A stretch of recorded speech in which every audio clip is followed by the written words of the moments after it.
276, Jeremias capítulo 1 ao capítulo 2, versículo 28. Palavras de Jeremias, filho de Ilquias, um dos sacerdotes que estavam em Anatote, na terra de Benjamim.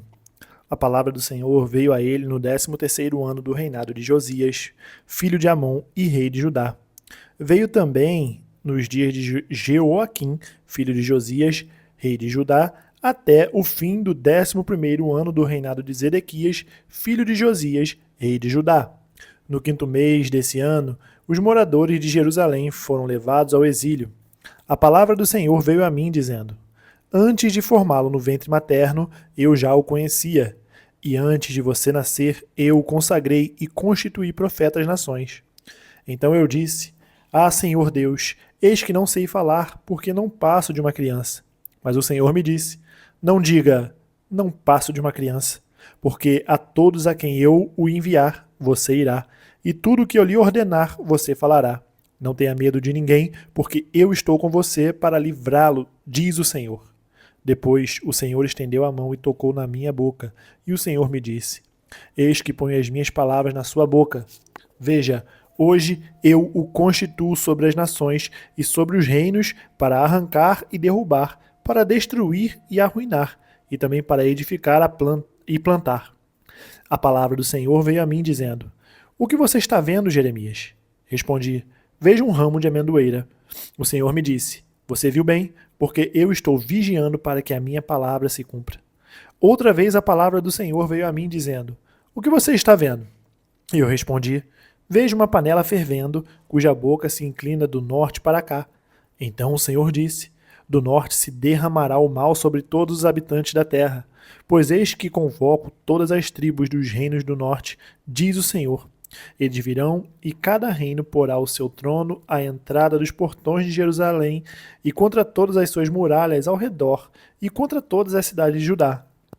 Pronunciarei as minhas sentenças contra os moradores dessas cidades por causa de toda a maldade deles, pois me abandonaram, queimaram incenso a deuses estranhos e adoraram as obras das suas próprias mãos. Você, Jeremias, prepare-se e vá dizer-lhe tudo o que eu ordenar a você. Não se assuste por causa deles, para que eu não tenha de fazer com que você fique assustado na presença deles. Quanto a mim, eis que hoje ponho você por cidade fortificada, por coluna de ferro e por muralha de bronze contra todo o país, contra os reis de Judá, contra as suas autoridades, contra os seus sacerdotes e contra o seu povo. Eles lutarão contra você, mas não conseguirão derrotá-lo, porque eu estou com você para livrá-lo, diz o Senhor. A palavra do Senhor veio a mim dizendo: Vai e proclame diante do povo de Jerusalém. Assim diz o Senhor: Lembro-me de você, meu povo, da sua afeição quando era jovem, do seu amor quando noiva, e de como você me seguia no deserto, numa terra que não é semeada. Israel era consagrado ao Senhor e era as primícias da sua colheita.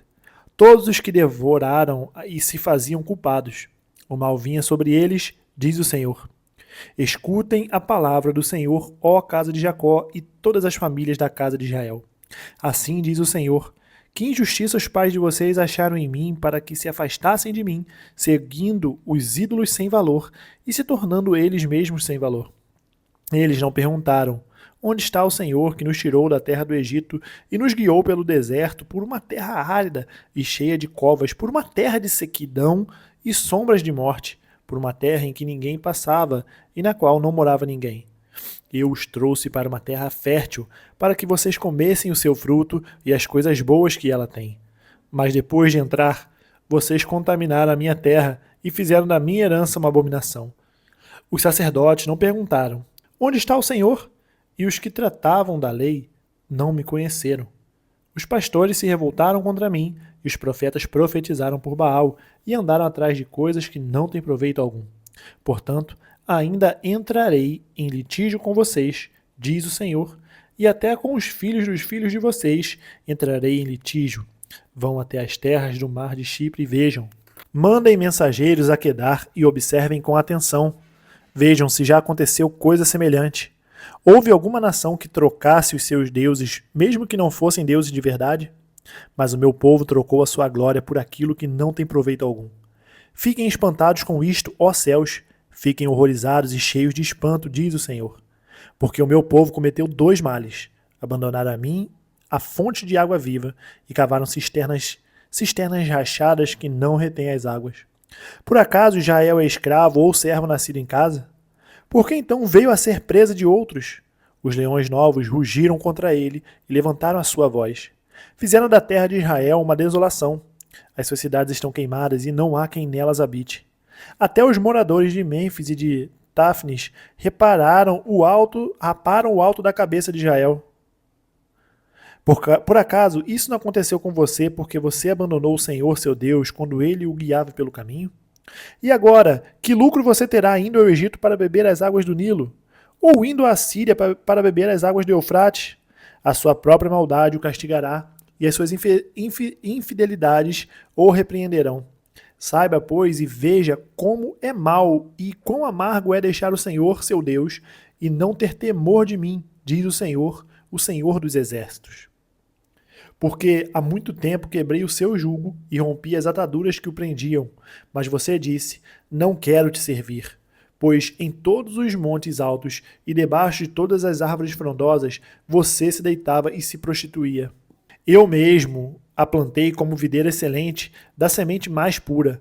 Como então você se tornou uma planta degenerada, como de videira brava? Mesmo que você se lave com salitre e use sabão, a mancha da sua iniquidade continua diante de mim, diz o Senhor Deus. Como é que você pode dizer, não estou manchada, nem fui atrás dos Baalins? Veja os seus rastros no vale e reconheça o que você fez. Você é como uma jovem camela de pés ligeiros que anda zigue-zagueando pelo caminho. Você é como uma jumenta selvagem, acostumado ao deserto e que no ardor do cio fareja o vento. Quem a impediria de satisfazer o seu desejo? Os que a procuram não têm de fatigar-se. No mês dela a acharão. Evite andar por aí com os pés descalços e não deixe sua garganta com sede. Mas você diz, não, é inútil, porque amo os estranhos e é atrás deles que eu vou. Como um ladrão se envergonha quando o apanham, assim ficarão envergonhados os da casa de Israel, eles, os seus reis, os seus príncipes, os seus sacerdotes e os seus profetas. Eles dizem a um pedaço de madeira, você é meu pai, e à pedra, você me deu a luz, pois me viraram as costas e não o rosto. Mas na hora da angústia dizem, levanta-te e salva-nos. Onde estão os deuses que vocês fizeram para vocês mesmos? Eles que se levantem, se é que podem salvá-los na hora da calamidade. Porque os seus deuses, ó Judá, são tantos quanto as suas cidades. Filipenses capítulo 4, versículo 1 ao 23. Portanto, meus amados irmãos, de quem tenho muita saudade, vocês que são a minha alegria e coroa, sim, meus amados, permaneçam deste modo firmes no Senhor. Peço a Evódia e peço a Sintique que no Senhor tenham o mesmo modo de pensar. E peço também a você, fiel companheiro de julgo, que auxilie essas mulheres, pois juntas se esforçaram comigo no Evangelho, juntamente com Clemente e com os demais cooperadores meus, cujos nomes se encontram no livro da vida. Alegrem-se sempre no Senhor. Outra vez digo, alegrem-se. Que a moderação de vocês seja conhecida por todos. Perto está o Senhor. Não fiquem preocupados com coisa alguma, mas em tudo sejam conhecidos diante de Deus os pedidos de vocês, pela oração e pela súplica, com ações de graças. E a paz de Deus, que excede todo o entendimento, guardará o coração e a mente de vocês em Cristo Jesus.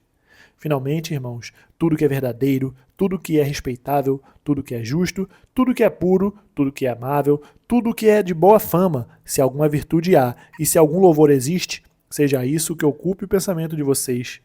O que também aprenderam, receberam e ouviram de mim, e o que viram em mim, isso ponham em prática, e o Deus da paz estará com vocês. Fiquei muito alegre no Senhor, porque agora, uma vez mais, renasceu o cuidado que vocês têm por mim. Na verdade, vocês já tinham esse cuidado antes, só que lhes faltava a oportunidade. Digo isto não porque esteja necessitado, porque aprendi a viver contente em toda e qualquer situação. Sei o que é passar necessidade e sei também o que é ter em abundância. Aprendi o segredo de toda e qualquer circunstância, tanto de estar alimentado como de ter fome, tanto de ter em abundância como de passar necessidade. Tudo posso naquele que me fortalece. No entanto, vocês fizeram bem, associando-se comigo nas aflições. E como vocês, filipenses, sabem muito bem, No início da pregação do Evangelho, quando parti da Macedônia, nenhuma igreja se associou comigo nessa questão de dar e receber, exceto vocês somente. Porque até quando eu estava em Tessalônica, por mais de uma vez, vocês mandaram o bastante para as minhas necessidades. Não que eu esteja pedindo ajuda, pois o que realmente me interessa é o fruto que aumente o crédito na conta de vocês. Recebi tudo e tenho até de sobra. Estou suprido desde que Epafrodito me entregou o que vocês me mandaram, que é uma oferta de aroma agradável, um sacrifício que Deus aceita e que lhe agrada. E o meu Deus, segundo a sua riqueza em glória, há de suprir em Cristo Jesus tudo aquilo de que vocês precisam. A nosso Deus e Pai, seja a glória para todos sempre. Amém. Saúdem cada um dos santos em Cristo Jesus. Os irmãos que estão comigo mandam saudações. Todos os santos mandam saudações, especialmente os da casa de César. A graça do Senhor Jesus Cristo esteja com o espírito de vocês. Salmos capítulo 75, do versículo 1 ao 10. Graças te rendemos, ó Deus, graças te rendemos. Invocamos o teu nome e declaramos as tuas maravilhas. Pois disseste, quando chegar o tempo determinado, julgarei com retidão. Ainda que tremam a terra e todos os seus moradores, eu firmarei as suas colunas. Digo aos soberbos que não sejam arrogantes, e aos ímpios que não fiquem de nariz empinado. Não levantem orgulhosamente seu nariz, nem falem com insolência. Porque não é do Oriente, nem é do Ocidente, nem do deserto que vem o auxílio. Deus é o juiz, a um ele humilha, a outro ele exalta. Porque na mão do Senhor há um cálice cujo vinho espumeja, cheio de mistura. Dele dá a beber, sorvem-no até a última gota todos os ímpios da terra. Quanto a mim, exultarei para sempre, cantarei louvores ao Deus de Jacó. Ele diz, abaterei as forças dos ímpios, mas a força dos justos será exaltada. Provérbios capítulo 24, versículo 17 ao 20. Quando o seu inimigo cair, não se alegre, nem se regozije o seu coração quando ele tropeçar. Que o Senhor não veja isso e se desagrade e desvie do caminho a sua ira. Não se irrite por causa dos malfeitores, nem tenha inveja dos ímpios, porque os maus não têm futuro, e a lâmpada dos ímpios se apagará. Terminamos no dia 276, nós vivemos amanhã no dia 277. Até mais.